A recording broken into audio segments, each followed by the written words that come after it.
Eu quero que você abra sua Bíblia comigo em Êxodo capítulo 13. Jesus tem uma palavra para nós aqui nessa noite. Traga um abraço da Rocha Church. Sou lá de Bertioga. Quem conhece Bertioga aqui? Deixa eu ver. Oh, glória a Deus. Terra boa, irmão. Terra abençoada. Litoral norte de São Paulo. Sabia que Bertioga já é litoral norte. É a primeira praia do litoral norte. Guarujá e Santos são as últimas praias do litoral sul. Bertioga já é litoral norte. Aí já muda a areia, já muda o clima, já é coisa mais rústica, mais bonito, aleluia. Trago um abraço da minha família também. Estou muito feliz de estar aqui com vocês novamente, pastor Douglas, pastor Agi, Deus abençoe, viu? Uma honra para mim estar aqui com vocês. Quem achou Êxodo capítulo 13, diga: eu sou de Jesus. Não, só 30 pessoas que são de Jesus. Êxodo 13, a partir do verso 17. Agora eu vou pregar mais, irmão. Tem coco no púlpito, aleluia. Oh, meu Deus. Não fica com inveja santa, irmão. É uma bênção, coco é uma bênção. Você sabe que esses dias colocaram um reels meu lá na internet. E aí o pessoal questionando: eu até ia ouvir, mas eu vi um coco no púlpito, que absurdo. Aí eu coloquei assim: engraçado, tem gente que coloca café no púlpito, tem gente que coloca Gatorade, água com gás, e coco é natural, é o maior soro que existe. Que mal que tem isso, coco. E outra coisa, a nossa igreja é na praia, meu. Então a gente tem que contextualizar a igreja com o que está acontecendo. Então tem coco no púlpito. Quando o Douglas for pregar lá, vai ter um coco no púlpito também, aleluia. É a igreja do coco. Êxodo capítulo 13, versículo 17, estou aqui com o Betinho, o pastor Beto, está me acompanhando, glória a Deus. Preste atenção. Será que o irmão do teclado fica comigo? Que de repente Jesus vem soprando uma canção aí, olha aí, oh glória. Quando o faraó deixou ir o povo, Deus não os levou pelo caminho da terra dos filisteus, embora fosse mais perto, pois ele disse, para não acontecer que vendo a guerra, o povo se arrependa e queira voltar para o Egito. Porém, Deus fez o povo rodear pelo caminho do deserto, perto do Mar Vermelho. Os filhos de Israel saíram do Egito organizados como um exército. Repita comigo: organizados como um exército. Moisés levou consigo também os ossos de José, pois este havia feito com que os filhos de Israel jurassem solenemente, dizendo: Deus certamente visitará vocês, e quando isso acontecer, levem os meus ossos daqui. Os israelitas partiram de Sucote e acompanharam e acamparam em Etã, a entrada do deserto. O Senhor ia adiante deles durante o dia numa coluna de nuvem. Repita comigo: durante o dia numa coluna de nuvem, para os guiar pelo caminho, e durante a noite numa coluna de fogo, para os iluminar, a fim de que caminhassem durante o dia e durante a noite. A coluna de nuvem nunca se afastou do povo de Deus. A coluna de nuvem nunca se afastou do povo de Deus. Fala para quem está do seu lado: a presença de Deus nunca vai se afastar de você. Nem de dia, nem de noite. Aleluia. Senhor, obrigado pela tua palavra aberta diante de nós. Fala com a tua igreja reunida aqui nessa noite. Nós somos gratos a ti pelo ambiente de adoração que foi gerado aqui nessa noite, Deus. Obrigado pelo coração, pela pureza que nós vimos aqui na adoração. Nós somos gratos a ti, Senhor, por tudo que o Senhor tem feito. Que o Senhor continue abençoando a igreja local. Que o Senhor continue abençoando os pastores, os líderes dessa casa. Que isso tudo possa ampliar. Oh, Pai, quando a última vez que eu estive aqui era no outro lugar, hoje nós estamos aqui. E coisas maiores virão, coisas melhores virão, uma expansão de Deus virá, em nome de Jesus. Nós declaramos isso desse altar, desse púlpito dessa casa, Pai. Que o Senhor guarde o coração desse povo, para que o Senhor possa conduzi-los para o propósito que o Senhor tem preparado para cada um, em nome de Jesus. Quem crê e concorda, diga glória a Deus. Você pode sentar exaltando o Senhor.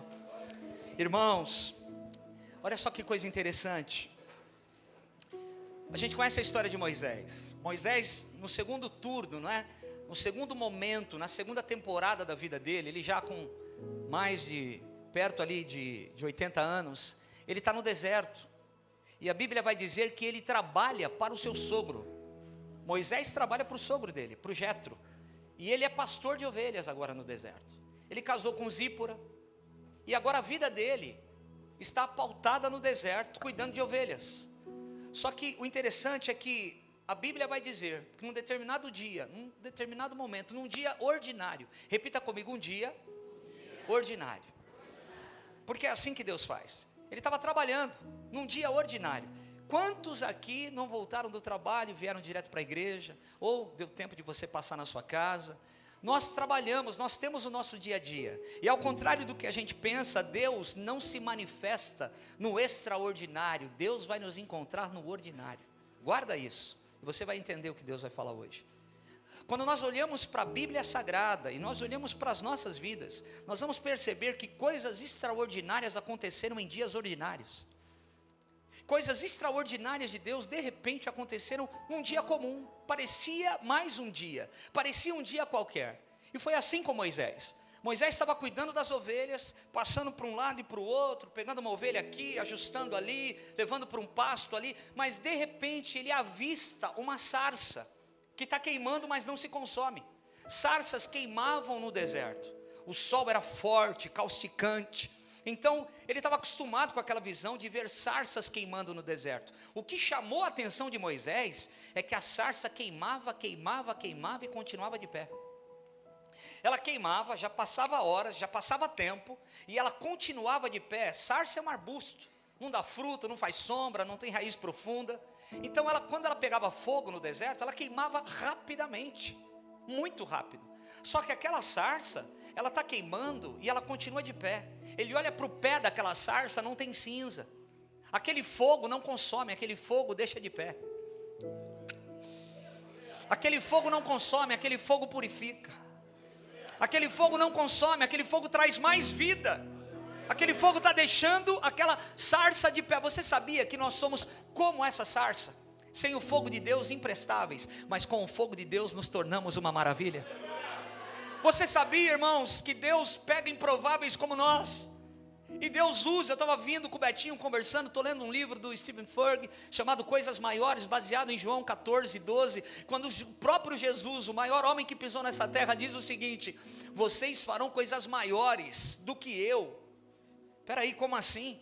Um homem carnal, limitado, com tantas preocupações, que nos paralisam no nosso dia a dia, como eu posso fazer coisas maiores do que o meu Cristo? E é interessante que ele vai falar sobre isso, sobre pessoas comuns que entregam o seu coração, inclinam o seu coração para o Senhor, e pela fé acreditam no sobrenatural. Essas pessoas podem e vão viver coisas extraordinárias que jamais viveriam sem o Senhor, que jamais viveriam sem Deus.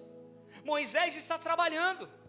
Como você sai para trabalhar? Talvez alguns aqui pegam metrô, pegam ônibus.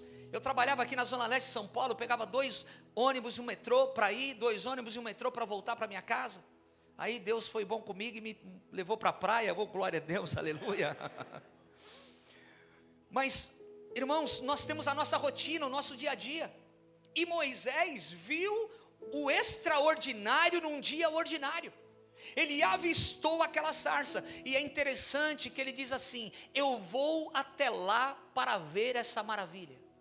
Deixa eu te dizer uma coisa, o que te trouxe até aqui, nessa conferência imersão, foi o fogo do Espírito Santo.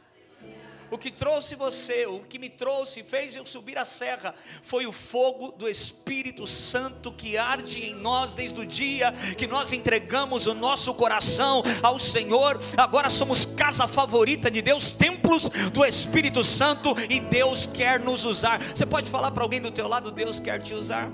Diz assim: é esse fogo que te deixa de pé? Então Moisés vai se aproximar, e a Bíblia vai dizer que quando ele se aproxima, Deus brada do meio do fogo dizendo: Moisés, tira as sandálias dos teus pés, porque o lugar que tu estás é santo. Aquela geografia, essa geografia é santa, irmão. Quando nós não estamos aqui, Esse é apenas mais um galpão, mais um local, uma estrutura de cimento. Mas quando a igreja está reunida aqui, esse lugar se torna sagrado, esse palco se torna um púlpito, porque a igreja do Senhor está reunida para adorar. Então Moisés se aproxima e Deus começa a dar toda a instrução, mas Deus vai falar assim: tira as sandálias, entrega alguma coisa. O monte é santo, Deus é santo. Moisés vai ter um encontro com o inaudito ali, nunca aconteceu, não tem precedentes daquela experiência sobrenatural que Moisés vai ter. Então ele vai ter que tirar, e alguns biblistas acreditam que aquela sandália era uma sandália que era um tecido ainda do Egito, ainda era um objeto do Egito. Então nada entre nós e o nosso Deus pode se tornar um isolante. O que tem sido um isolante entre você e o seu Deus? Talvez um relacionamento, talvez uma mesa que você precisa sair, talvez um grupo do WhatsApp que Deus já falou: deleta esse grupo, sai fora disso, que só besteira. E Deus está querendo te purificar, e Deus está querendo te santificar. O que é mundanismo? Mundanismo é tudo aquilo que tira a nossa afeição por Jesus. Eu e você precisamos perceber o que assistimos, com quem conversamos, nas mesas que sentamos, porque existem séries que tiram a nossa afeição por Jesus, existem mesas que tiram a nossa afeição por Jesus, existem conversas que tiram a nossa afeição por Jesus, e o anjo não vai descer para te pegar na mão e dizer: sai daí. Você tem que tomar uma decisão e uma atitude de falar: eu não sento mais nessa mesa, eu saio desse grupo, eu vou fazer outra coisa. Nós precisamos guardar o nosso coração, irmãos. A Bíblia está recheada de textos e versículos que dizem: guarda o teu coração, guarda o teu coração. Nós precisamos guardar o nosso coração, porque se tem um lugar que Deus segura o homem para levar o homem até o final do propósito, é o nosso coração. Quando Saul perde o coração, Deus não tem mais como segurá-lo para levá-lo até o final do propósito. Então agora, Deus não tinha plano B, Deus não tinha Davi como plano. Mas porque alguém não tem mais o coração em Deus, e a obra não vai parar, Deus levanta outro, e ele vai encontrar um homem segundo o seu coração atrás das malhadas. Deus não quer mais aquele tipo de rei, aquela estatura de rei. Saul era forte, era alto, falava como rei, tinha estatura de rei, tinha postura de rei, mas agora Deus não quer mais aquele tipo de rei. Deus quer um coração, e até hoje Deus está procurando corações, irmãos. Quem Deus está usando? Quem tem um coração inclinado. Quem Deus está levantando? Não é aqueles que sabem mais, é aqueles que têm mais fome e sede pela presença do Espírito Santo. Uau! E aí Moisés tem aquela experiência, é o chamado dele. Mas preste atenção, por que eu estou dizendo tudo isso? Aquele dia ele sabia que Deus ia aparecer para ele daquele jeito? Não. O que ele precisou ver: opa, peraí, tem alguma coisa que me chama a atenção, tem alguma coisa de Deus me atraindo, no meu dia ordinário, no meu trabalho, no meu serviço. Irmãos, olha para mim, se Deus está trazendo essa palavra para nós nessa noite, é porque vai ter sarça queimando perto de você por esses dias, e você precisa estar atento ao que Deus quer fazer, ao que Deus quer falar. Fique atento. Quando a gente olha, por exemplo, eu vou voltar aqui, mas segura aí, olha só, Gideão era um rapaz, está sendo oprimido, está sofrendo, eles estão sendo roubados pelos midianitas, mas a Bíblia vai dizer que Gideão, mesmo debaixo de pressão e de roubo, ele está malhando trigo no lagar. Lagar não é lugar de malhar trigo. Você malha o trigo lá na eira, em campo aberto, geralmente numa montanha, para que o vento venha e já leva a palha embora, e fica só o grão. Mas se ele fizesse isso lá fora, de longe os midianitas, os inimigos iam ver: opa, tem semente no arraial, vamos lá roubar. Então ele está escondendo as sementes e está malhando o trigo no lagar. Ele está debaixo de pressão, debaixo de opressão, debaixo de roubo, mas num dia ordinário ele está indo além, ele está fazendo mais, Ele não parou, ele não desistiu. Essa palavra é para alguém que pensou em parar. Essa palavra é para alguém que pensou em desistir. Você não vai desistir, você vai imergir ainda mais na presença de Deus por esses dias, e você vai se tornar um gigante na fé diante do que você está passando, que parece que é ruim, mas isso vai te levar para o propósito. Quem está entendendo, diga aleluia. Então ele está lá malhando o trigo no lagar, e é aí que o anjo aparece. Irmãos, era um dia ordinário, mas no dia ordinário, fazendo com excelência, indo além, não parou debaixo da opressão, das ameaças, o anjo aparece e chama Gideão. Sabe o que Gideão vai falar? Eu sou o menor da menor casa da minha cidade, eu sou o menor da menor casa dessa região.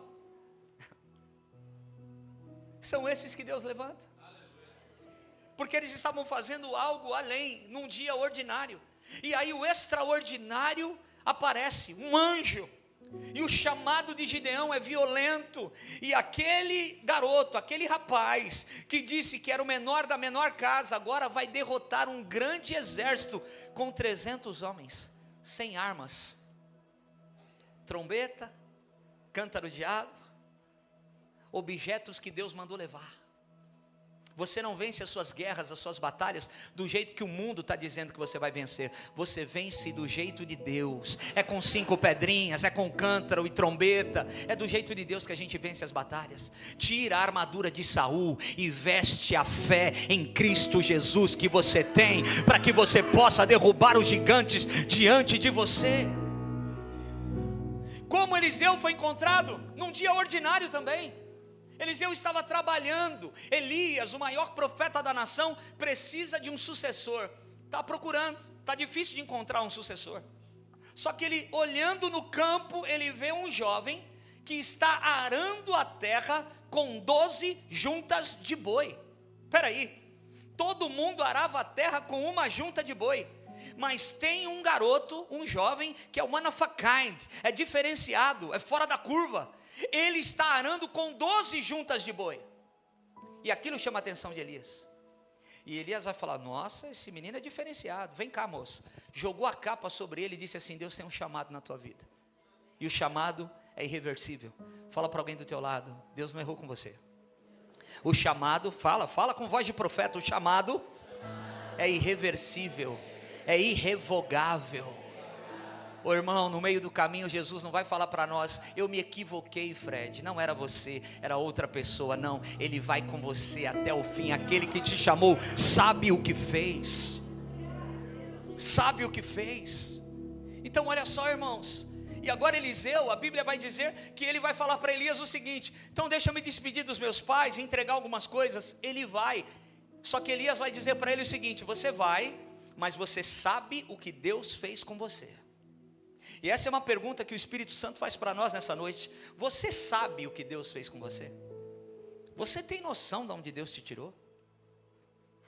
Você tem noção aonde você estaria se não tivesse encontrado Jesus? Irmãos, eu já contei a minha história, eu acho que contei aqui. Eu não conhecia os meus pais biológicos. Eu fui tirado de um abrigo por um casal de senhores que não podia ter filhos. Eles cuidaram muito bem de mim, mas não tinha Jesus dentro da minha casa. E na minha juventude eu me converto. E eu ganho os meus pais adotivos para Cristo. Primeiro a minha mãe, depois o meu pai. Minha mãe foi diaconisa da igreja que eu sou pastor até 2012, quando ela foi para o Senhor. E o meu pai, 4 anos atrás, com 82 anos, diácono da igreja, diácono bom, ficava de pé, anotando todo mundo que faltava. E no final do culto me entregava um papelzinho: Fred, não estou vendo fulano aqui, fulano não está vindo mais. 4 anos atrás foi para o Senhor meu pai. Essa é a minha história de redenção. Eles me tiraram de um lugar difícil, e eu fui um instrumento para tirá-los de um lugar difícil. Minha mãe, antes de morrer, disse que quando ela foi no orfanato, ela foi para pegar uma menina, foi para buscar uma menina. Naquela época, mais de 40 anos atrás, era tudo diferente. A burocracia era mínima. E ela chegou com uma amiga dela, e eu estava sentado numa cama, tomando uma mamadeira de caldo de feijão, e ela disse que eu soltei a mamadeira e dei um sorriso para ela. Ela falou para a amiga: eu não vou levar a menina não, eu vou levar esse menino, porque o sorriso dele foi um sorriso de Deus para mim. E eu tenho um livro chamado O Legado, uma história de amor verdadeira, que eu conto que sorrir na crise te tira dela. Foi aquele sorriso que me tirou daquele lugar. O que é sorrir na crise, pastor? Ouse acreditar em Deus nos seus piores dias. Ele é poderoso para mudar qualquer cenário. Ele é poderoso para virar a mesa, para mudar os cenários da nossa vida, irmãos.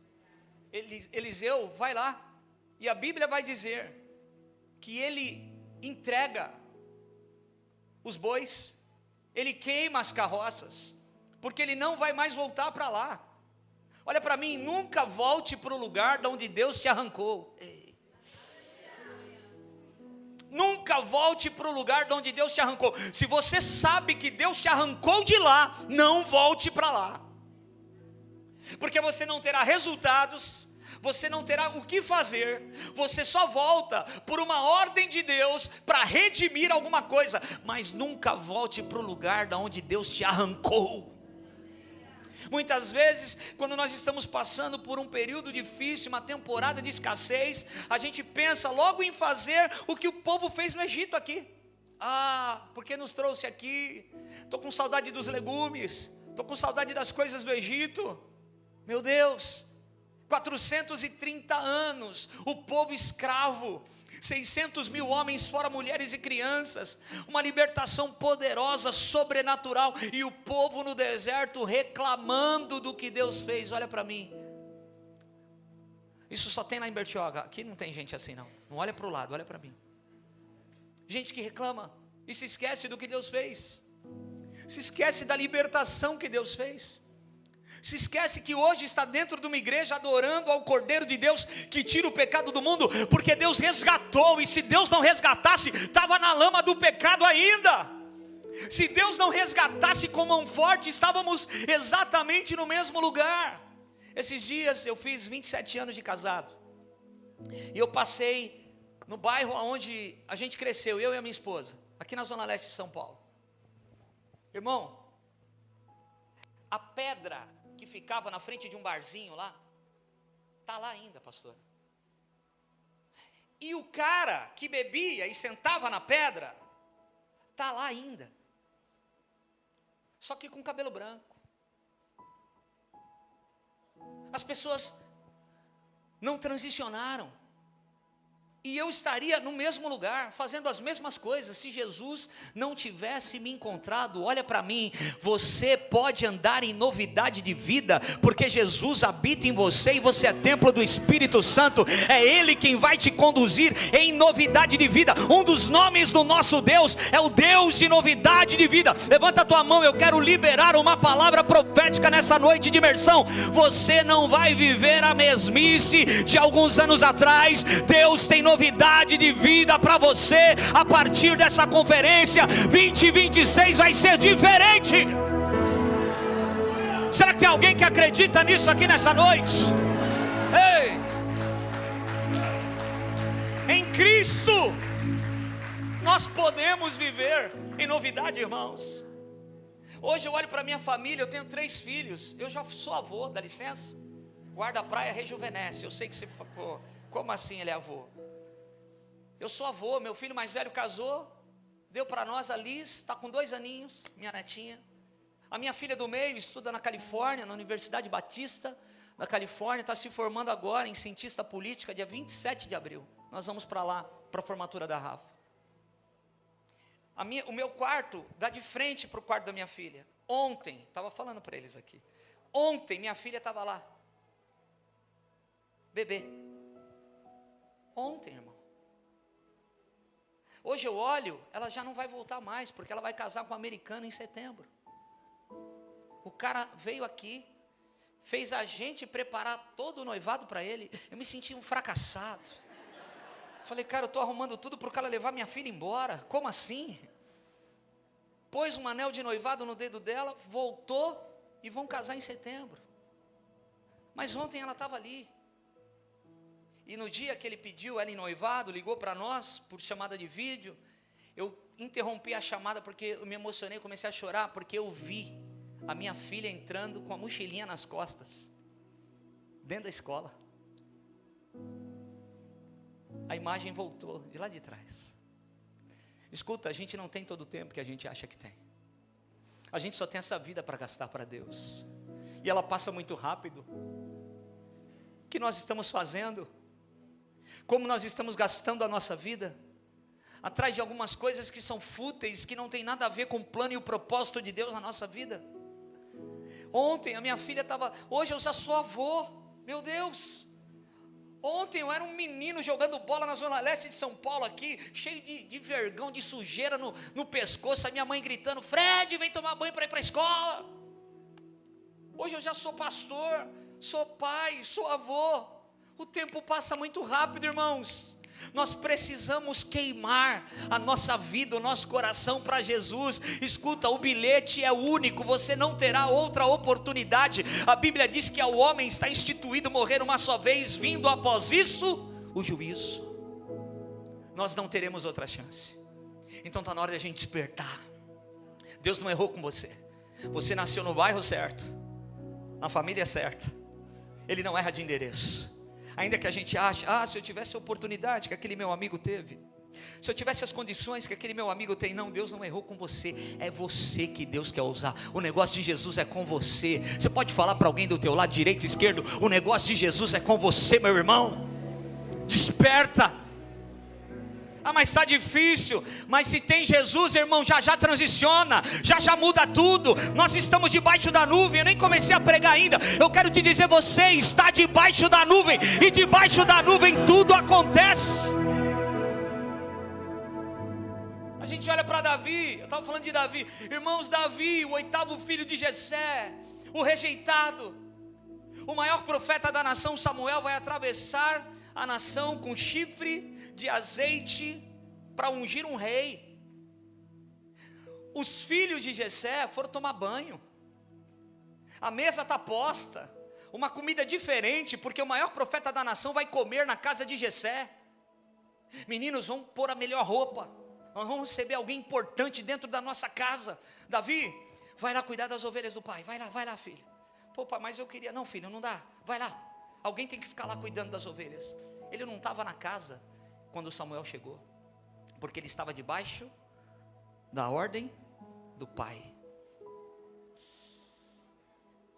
O Israel Hilton vai estar no Brasil esses dias, que canta Jesus é de tudo que há, Jesus é o centro de tudo que há. E eu fiz uma palestra com ele nos Estados Unidos, e ele contou um testemunho lindo. Ele disse que ele, antes de ser conhecido mundialmente, até pela igreja da Lakewood, que ele era o principal ali, ministro, na época, ele fazia composições. Ele morava num quarto, cozinha e banheiro com a mãe divorciada. Uma escassez incrível. Então ele ganhou um piano, só que não tinha lugar para colocar o piano. Então o piano competia com o fogão da mãe, a cozinha. E as maiores composições que ele fez foi com o piano do lado do fogão, na cozinha da mãe dele. E Deus mudou a sorte dele. Ele ficou muito conhecido, as músicas estouraram. E um dia ele está num carrão, voltando, indo para algum lugar, e toca o telefone dele. E era um amigo dele que tinha comprado ingressos para o basquete, quartas de final do basquete, da NBA. Cara, consegui uns lugares incríveis, pertinho, tal, maravilhoso. Ele falou, nossa, tá tudo dentro, tô dentro, vou com você e tal. Ele desligou. Quando ele desligou, ele lembrou que tinha ensaio na igreja, no dia do jogo. Ele falou dentro do carro, que droga, puxa vida, tem ensaio, eu vou desmarcar. O Espírito Santo entrou dentro do carro, esmagou ele. Como é que é? Que droga? Que droga, tem ensaio? Volta para a cozinha, Israel. Você precisa voltar para a cozinha. Você precisa lembrar de onde eu te tirei e o que eu fiz na sua vida. Volta para a cozinha. Às vezes a gente precisa voltar para a cozinha, irmãos. Às vezes a gente está muito acelerado, muito afobado, e o mundo que a gente vive tem deixado as pessoas emocionalmente muito ruins. As pessoas estão estressadas, esgotadas, cansadas. é muita informação, nunca teve uma geração com tanta informação, mas é tudo tão raso, porque você pega algo agora e já tem algo novo depois. Eu estava conversando com o pastor, eu lembro que eu fiquei... Quem assistiu Titanic no cinema aqui? Levanta a mão. Meu Deus, tu tá velho, hein, cara? Tá velha também. Cara, Titanic ficou quase 1 ano em cartaz. Eu fui assistir 3 vezes. Hoje um filme entra em cartaz no cinema, semana seguinte, 2, 3 semanas acabou, não está mais em cartaz. Tudo muito rápido, e as pessoas não conseguem nem assimilar. Eu e você não podemos estar nesse ambiente terreno natural, onde a força das pessoas estão sendo sugadas. Deus nos tirou desse ambiente e nos colocou num outro ambiente, um ambiente que a gente vive pela fé, que a gente dá a voz aos céus, não à terra, que a gente presta atenção no que Deus quer, não no que o nosso coração deseja. O profeta Samuel entra dentro da casa, está todo mundo lá, ele olha o filho mais bonito, mais imponente de Jessé, e diz, é esse aí, porque era o tipo de rei que era Saul. Então aquele tipo de rei era o que Deus queria na cabeça dele. Só que o próprio Deus puxa a orelha do profeta e diz assim, eu não vejo como você vê pelo lado de fora, eu vejo o interior, não é esse. Não é esse, não é esse, não é esse. Colocam todos os filhos, a ponto do profeta perguntar, Jessé, você não tem mais filhos? Está escrito isso. E ele vai dizer, eu tenho mais um, mas não é possível. Não, ele não, ela não, não pode ser. Ninguém se assenta na mesa para comer, enquanto ele não entrar por essas portas. No original é lindo, porque diz assim, mais ou menos assim, ninguém se assenta para se alimentar, enquanto o propósito de Deus não entrar por essas portas. Chamar o menino deve ter pensado que ia tomar uma bronca, quando chega, o chifre de azeite vai ser derramado na cabeça dele, na frente do pai e dos irmãos, ele é ungido rei. Ele sentou no trono no dia seguinte? Alguns acreditam que demorou mais de 20 anos, para Davi sentar nos 2 tronos. Então quer dizer, que no dia seguinte, ele voltou a cuidar das ovelhas, Douglas. Ungido rei. Meu Deus do céu. Ele voltou a cuidar das ovelhas. Ele não ficou bobo não, ele não ficou besta. Eu e você conhecemos gente que um trocadinho a mais já fica besta. Mudou para um condomínio diferente, já fica bobo. Não olha para o lado, olha para mim. Você entende que é no dia ordinário que o extraordinário acontece? E que a gente, independente do que Jesus fizer, nós precisamos guardar o nosso coração em Cristo, aleluia, em Cristo, aleluia. Irmãos, tem um homem da nossa geração, chamado Joshua Bell. Joshua Bell é o maior violinista da história. Ele toca com um violino Stradivarius de 3,5 milhões de dólares, custa o violino dele. Ele faz grandes concertos, grandes obras. As pessoas vêm do mundo inteiro para assisti-lo. Não tem para todo mundo, o ingresso é muito caro. E um dia ele fez uma apresentação em Washington. As pessoas pagaram caríssimo para estar no teatro. Joshua Bell, que é o extraordinário, é extraordinário ele tocando. Um violino de 3,5 milhões de dólares.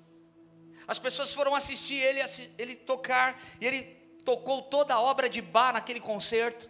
Terminou, alguns dias se passaram, ele foi fazer uma experiência social. O que ele fez? Ele se vestiu como uma pessoa comum. Ele pegou o seu Stradivarius de 3,5 milhões de dólares e foi para o saguão de um metrô em Washington. Ele estava de chapéu, esse vídeo está na internet. E ele começa a tocar exatamente toda a obra que ele tocou no concerto, que as pessoas pagaram milhões para estar. Ele colocou uma cestinha para as pessoas darem gorjeta para ele, e ele tocando. O vídeo acelera, milhares de pessoas entrando e saindo. o extraordinário na frente delas. E elas não detectam o extraordinário por conta da correria do seu dia a dia. Elas não percebem, certamente algumas pessoas ali até conhecem Joshua-Bel, até sabem quem é, mas disseram, não, aqui não. Como que chama aqui esse bairro? Rio Grande da Serra. Não, não. Em Rio Grande da Serra? Não, lá em Moema, mas Rio Grande da Serra? Então as pessoas deixaram de considerar. Talvez alguém passou e falou, nossa, parece o Joshua-Bel. Não, mas não é possível, aqui não. E foi embora. Não desfrutaram, até que uma mulher para na frente dele e reconhece ele. E fala com ele, eu te conheço, eu sei quem você é. Que bom que você está aqui. E ele dá uma risada e continua tocando. Ela pega e coloca $32 na cestinha que ele tinha deixado. E ela fica até o final dele terminar.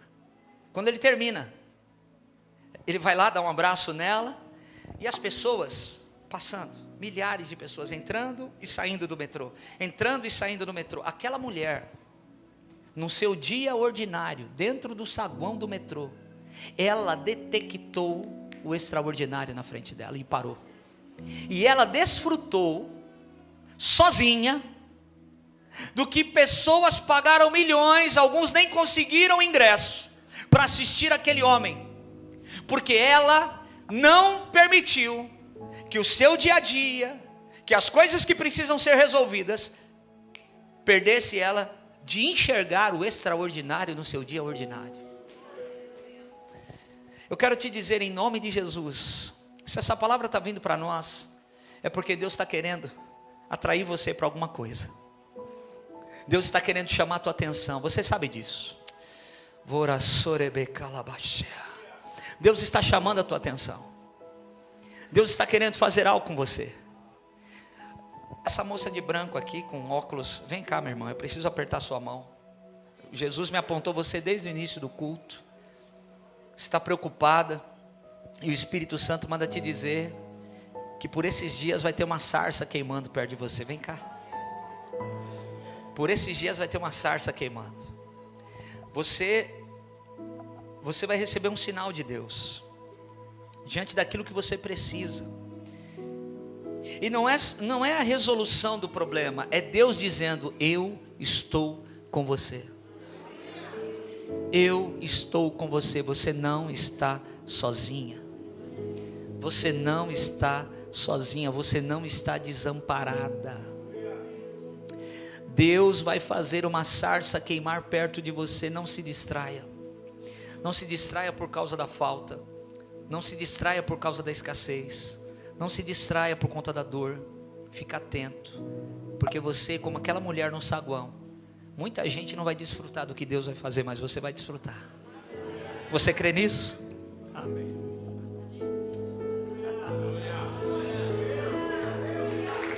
Há uma glória de Deus aqui. Fala para quem está do seu lado assim, não se distraia. Jesus está te atraindo para algo maior. Será que tem alguém que acredita nisso aqui nessa noite? Agora, por que eu disse tudo isso, irmãos? A gente viu aqui na Bíblia que Deus não levou o povo dele pelo caminho mais curto. Deus deu uma volta com o povo. Então as pessoas que conhecem um caminho falam, por que Deus não me levou por aqui? É mais curto, é mais rápido. Olha a minha vitória ali. Olha, eu chego ali, é mais rápido por aqui. Mas Deus deu a volta, porque Deus conhece um caminho que nós não conhecemos.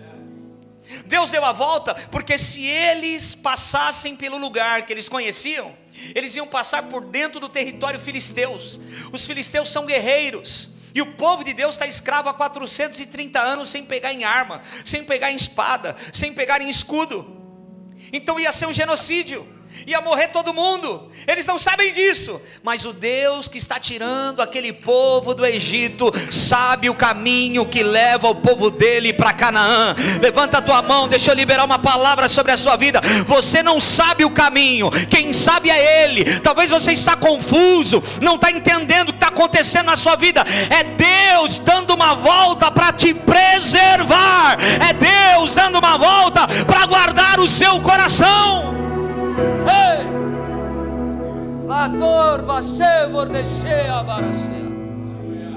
Então Deus dá uma volta para eles não passarem por dentro. São 600 mil homens, fora mulheres e crianças. Alguns acreditam que é mais de 2 milhões de pessoas.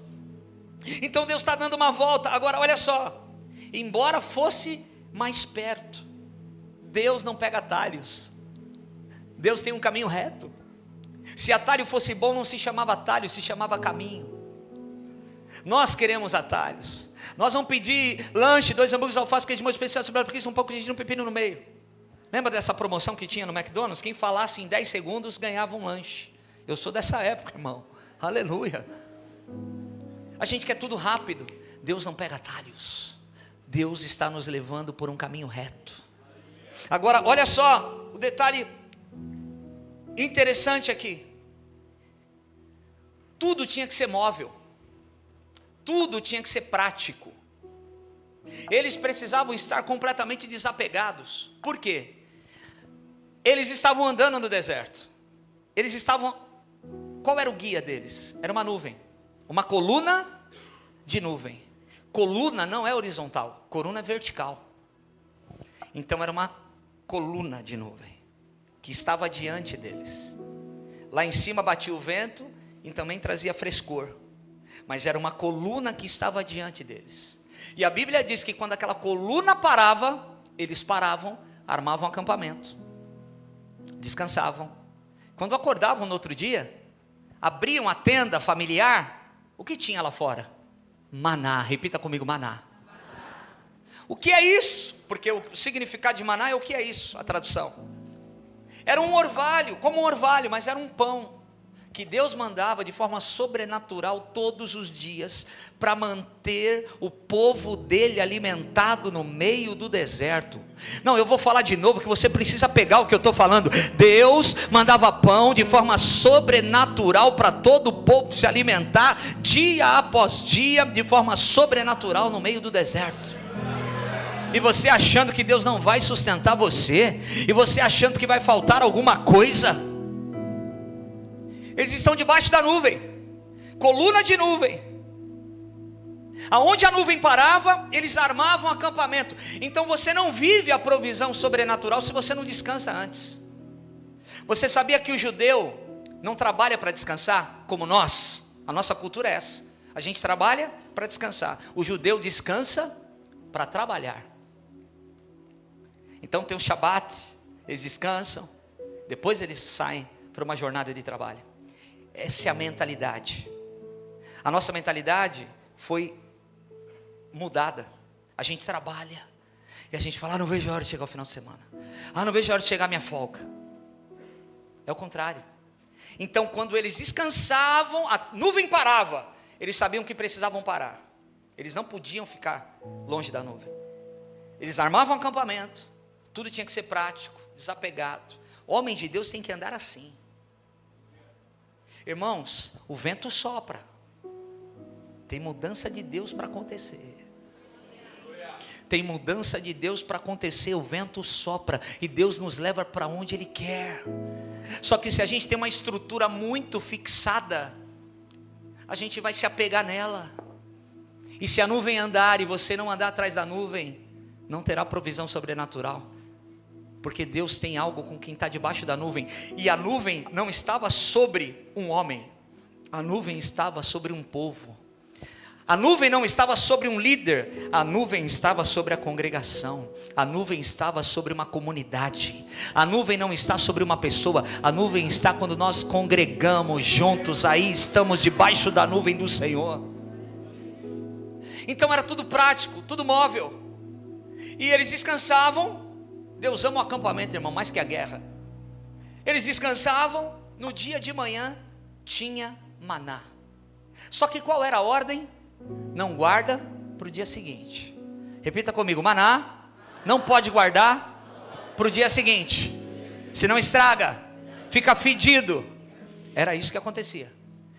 Por quê? Era um ponto de contato de fé. Assim como Deus colocou as 2 árvores lá no Éden, em Gênesis capítulo 2, e disse para Adão, Adão, você pode comer de todas as árvores frutíferas, você pode desfrutar de tudo, só não toca na árvore do conhecimento do bem e do mal.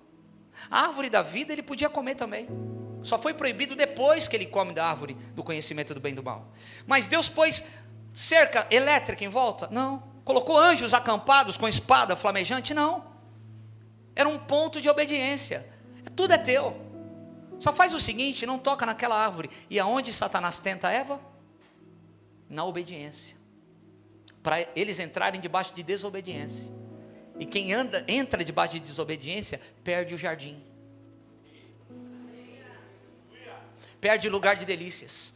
Eles não perderam Deus, eles perderam o lugar onde a palavra se cumpre.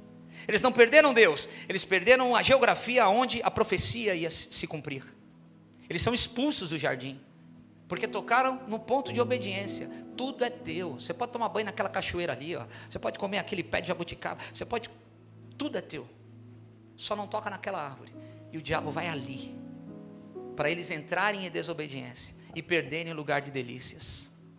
Exatamente o que Deus está fazendo com esse povo. Ó, vocês precisam acreditar que amanhã vai ter pão de novo. Eu estou sentindo Jesus aqui. Vocês precisam acreditar que amanhã vai ter pão de novo. Então não guarda para amanhã. Só que isso só acontece em Bertioga. Aqui na Serra Grande, aqui não acontece não. Rio Grande da Serra. Não guarda para amanhã. Aí só que tinha os espertinhos. Não olha para o lado, olha para mim. Filho, pega mais, guarda lá dentro da nossa tenda. Vai que Deus fale amanhã, vai que acontece alguma coisa, vai que chove e Deus não aparece, não sei. Guarda para amanhã. Aí, irmãos, o dia passava, alguém acordava de madrugada para ir fazer xixi, abria a tenda, lá fora estava a coluna de fogo, guardando o povo, porque Deus é fiel, aleluia. Aí o cara ia lá procurar lá um negócio, aí ele passava na frente da tenda dos espertinhos, estava um cheiro ruim, porque a incredulidade fede. Saia das mesas da incredulidade, porque a incredulidade fede para Deus. Sabe por que Jesus não fez mais milagres na Galileia, onde ele cresceu? Porque o povo tinha preconceito. Esse é Jesus, o filho de José, o carpinteiro, não pode ser o Messias. Havia uma incredulidade, as pessoas conheciam. Então quando tem incredulidade, fede a narina de Deus. E Deus, o autor da vida, o criador de todas as coisas, é impedido de agir aonde tem incredulidade. Então olha para mim, irmão, eu sei que você fica chateado. Eu acho que não, acho que só na minha família acontece isso. Você fica chateado quando tem aquela festa de família. Aí você senta na mesa lá que tem 3, 4 que você não vê faz tempo, começa a conversar, mas de repente começa um papo estranho, uma conversa esquisita, já não cabe mais, você já não conecta mais, já não faz mais parte da sua vida, já não tem mais nada a ver com aquilo que você está vivendo em Deus. Saia das mesas da incredulidade. Fedia a tenda que tinha guardado o pão. Por quê? Guardaram por incredulidade, porque não acreditaram que Deus ia ser fiel amanhã. Eu quero te dizer que dia é hoje, é quinta-feira à noite. Deus será fiel na sua sexta-feira, Deus será fiel no teu sábado, Deus será fiel no teu domingo, Deus será fiel enquanto você estiver debaixo da nuvem, dependendo dEle. Será que tem alguém que acredita nisso aqui? Não vai faltar pão. Fala pro teu irmão, não vai faltar provisão sobrenatural. Não vai faltar provisão sobrenatural. Declara aí sobre o teu irmão, não vai faltar provisão sobrenatural sobre a sua vida. Não vai faltar pão, não vai faltar pão. Aleluia. Agora, irmão, olha para mim. Não vai faltar pão, mas para de olhar para o pão, porque não era onde tem pão que a nuvem parava, era onde a nuvem parava que tinha pão. Era onde a nuvem parava que tinha pão. Então tem gente atrás do pão, correndo atrás do pão, trabalhando em 2, em 3 empregos, e não aguenta, e está trabalhando para descansar, não descansando para trabalhar. Então está correndo, e nunca chega. É que nem aquela cenoura que ficava no desenho lá, o menino correndo, mas estava pendurado, nunca chega. É miragem. Deus está querendo tirar algumas pessoas desse ciclo aqui. Pega na mão de quem está do teu lado direito e esquerdo, aperta a mão dele, até dizer um glória a Deus aí bem forte, e fala assim: Deus vai te tirar do ciclo de trabalhar para descansar. Deus vai te colocar no ciclo de descansar para trabalhar, de descansar para ver a provisão sobrenatural dele todos os dias da sua vida. Oh glória! Eu creio nisso, irmão. De todo o meu coração eu creio nisso. De todo o meu coração. Se nós estamos debaixo da nuvem, não olhamos para o pão, nós vamos fazer tudo com excelência. Deus não tem negócio com preguiçoso. Eu não estou dizendo para você ficar deitado no seu sofá, vendo a sua série favorita, esperando as coisas acontecerem. Deus não tem negócio com gente assim, irmão. Deus tem negócio com quem trabalha. Deus tem negócio com quem vai para cima. Gideão trabalhando mesmo debaixo de opressão. Eliseu fazendo mais do que os outros. Davi cuidando das ovelhas. Moisés fazendo a sua parte. Está entendendo quem Deus encontra? É assim. Nós fazemos a nossa parte e com muita excelência. Reis amam excelência, quanto mais o Rei dos Reis. Ninguém está te vendo, o patrão não te elogiou, mas você está fazendo como se estivesse fazendo para Deus, é o que diz as Escrituras. Ninguém viu, ninguém está sabendo, mas você está fazendo como se estivesse fazendo para Deus. Então Deus honra isso. É isso que Deus honra. Agora olha só, irmãos, a Bíblia vai dizer que Deus tinha amolecido o coração de Faraó. Então Faraó liberta o povo depois da 10ª praga. Acabamos de ter a Páscoa. O que é Páscoa? Passado. É a morte passando por cima. Porque a casa que matasse um cordeiro e colocasse o sangue nos umbrais da porta, o anjo destruidor não entrava com morte na casa. Passava por cima da casa, porque via o sangue. Então a morte mais uma vez passou por cima. Por isso que a gente comemora a Páscoa, a verdadeira Páscoa. Porque o sangue do Cordeiro Jesus está sobre nós. Então a morte não entra na nossa casa, passa por cima, aleluia. Agora o que é interessante, que depois que o povo está saindo, a gente leu aqui que Moisés perguntou aonde estavam os ossos de José. Pastor Douglas, quando você lê Êxodo todo, o que diz lá? Que Deus moveu o coração dos egípcios para eles entregarem as suas riquezas para os hebreus. Os hebreus ficaram 430 anos escravos. Fala comigo, Deus não deve nada para ninguém. Então, como uma forma de aposentadoria, Deus move o coração dos egípcios para entregar sacos de bronze, de utensílios preciosos, de prata, para que os hebreus saíssem enriquecidos. Eles entregam. Deus fez isso. Então eles estão empolgados, eles estão frenéticos, porque todo mundo está saindo com um saco de coisas preciosas. Só que Moisés está dizendo o seguinte: aonde estão os ossos de José? Alguém, ao invés de sair com um saco de ouro, tem que sair com um saco de osso. Porque alguém tem que lembrar da palavra. Lá atrás, José falou assim, José, o governador do Egito, ele era um homem de Deus, ele sabia quem ele era. Em todos os processos ele foi fiel. E ele disse, vai ter um dia que Deus vai libertar o povo dele. Provavelmente eu não estarei mais aqui. Mas se eu for enterrado nessa terra, e quando Deus fizer isso, hebreus, tirem os meus ossos daqui, porque eu não pertenço ao Egito, eu pertenço a Canaã. Façam um pacto comigo e jurem solenemente que quando isso acontecer, vocês vão levar os meus ossos. Na euforia, ninguém lembrou de cumprir a palavra.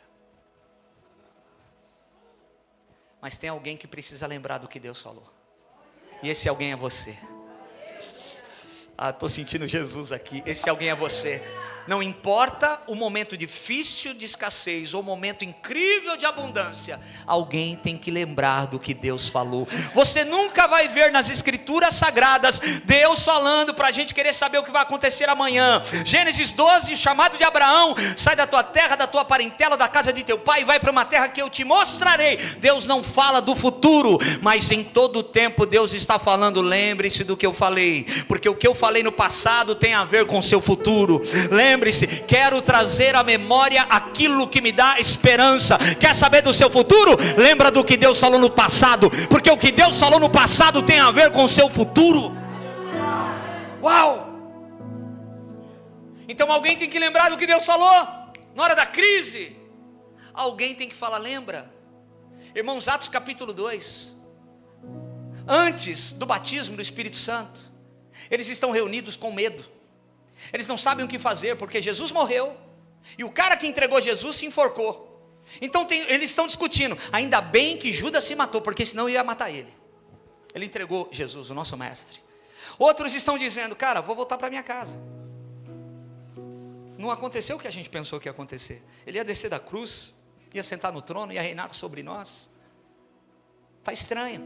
Eles não lembravam da profecia sobre o Messias. Então eles estão com medo. Outros voltaram, lembra lá, Lucas 24, os 2 discípulos de Emaús estão voltando tristes também, sem entender o que está acontecendo. Essa é a confusão. Mas a Bíblia vai dizer que Pedro, diante de 120, vai falar: gente, espera aí, lembra do que está escrito? Isso tinha que acontecer. Lembra do que Deus falou nas escrituras? Isso tinha que se cumprir. Então eles começam a compreender. A culpa vai embora, a dúvida vai embora, e logo depois vem o Espírito Santo. Uau. Alguém tem que lembrar do que Deus falou.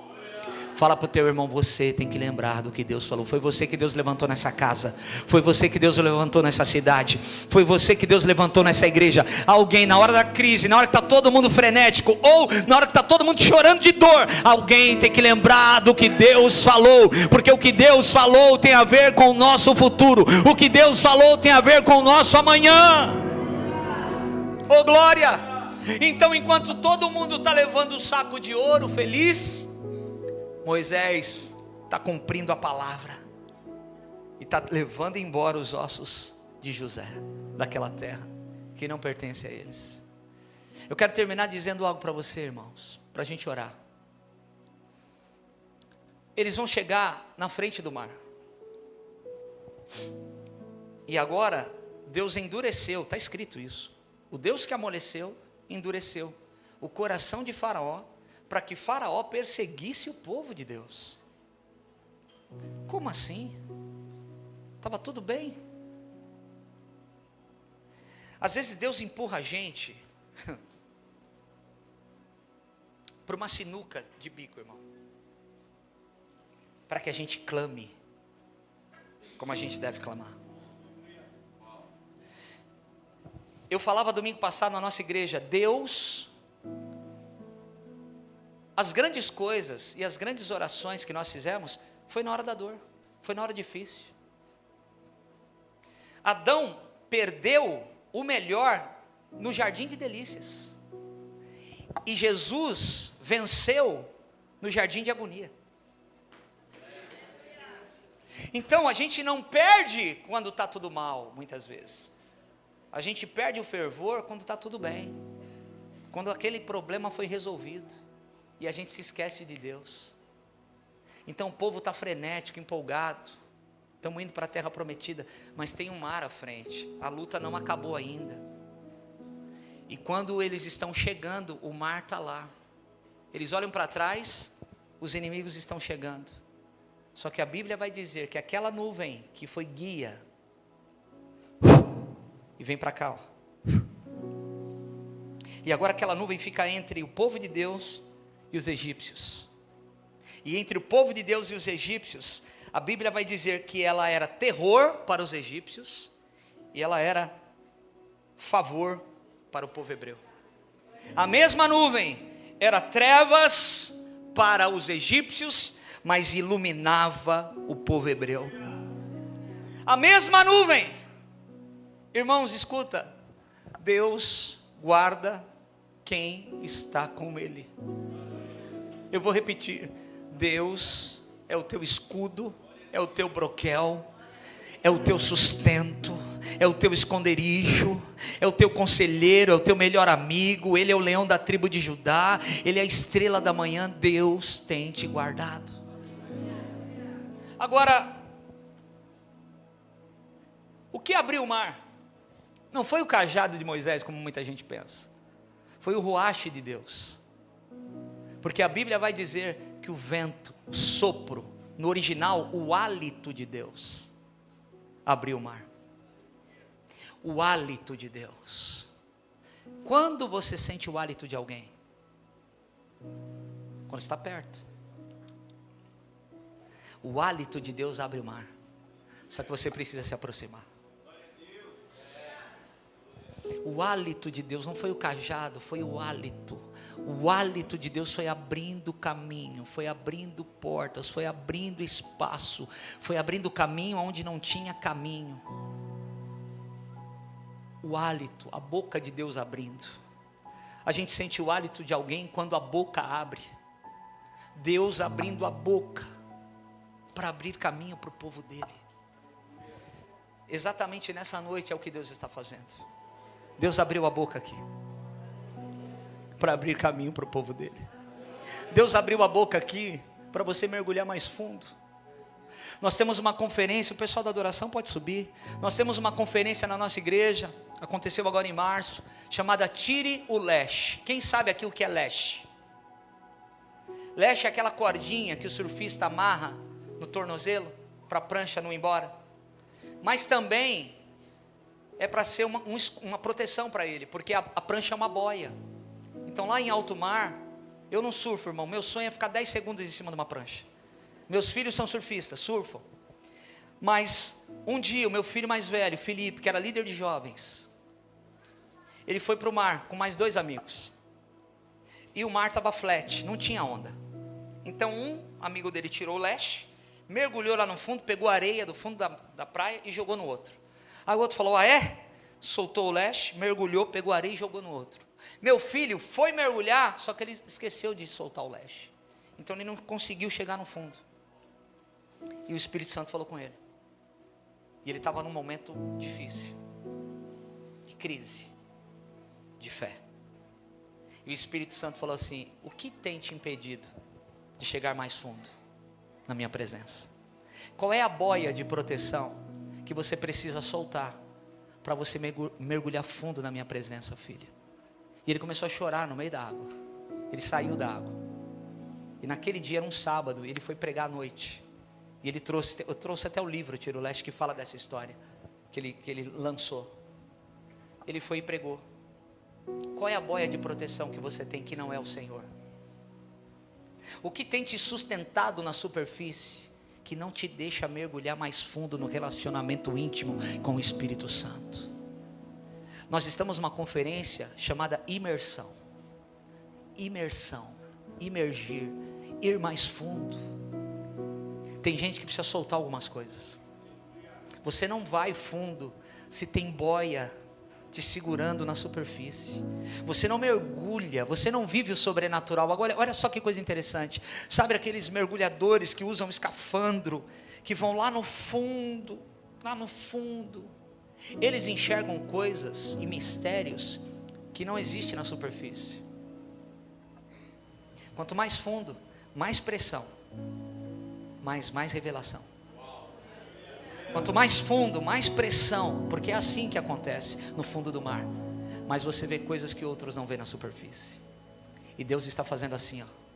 Ezequiel 47. O homem de bronze mediu 500 metros e falou, vem meu filho. Ele mede mais 500 metros. E a água agora está no tornozelo, mais 500 metros. Agora a água está nos joelhos, mais 500 metros. Agora a água está nos lombos. São os 3 níveis da vida cristã.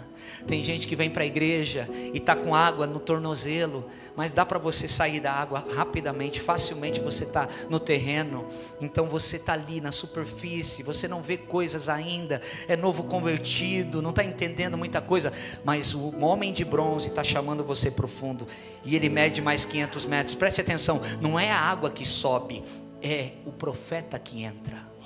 Quando a água sobe é tsunami, quando a água sobe é tragédia, é alagamento, é enchente. Mas quando a gente entra, é propósito de Deus se cumprindo, Deus chamando, vem emergir, vem, eu estou medindo, vem. Deus mede e diz, pode vir que eu te garanto. Então ele entra, ele mede mais, pode ir que eu te garanto. Agora a água nos joelhos, agora o crente já dobra os joelhos para orar, já clama ao Senhor, já entende algumas coisas, já participa de alguns movimentos na igreja local, e ele mede mais 500, e o profeta entra mais 500, e agora as águas estão nos lombos. Lombos fala de serviço. Cinge os teus lombos, filho. É alguém que já está envolvido, que já pode discipular outras pessoas. Deus está chamando, irmãos. Essa é a noite de emergir. Deus está falando assim, vem para mais compromisso, não tenha medo. Eu sei que você se decepcionou em outra denominação, mas aqui eu vou te curar. Vem mais para fundo.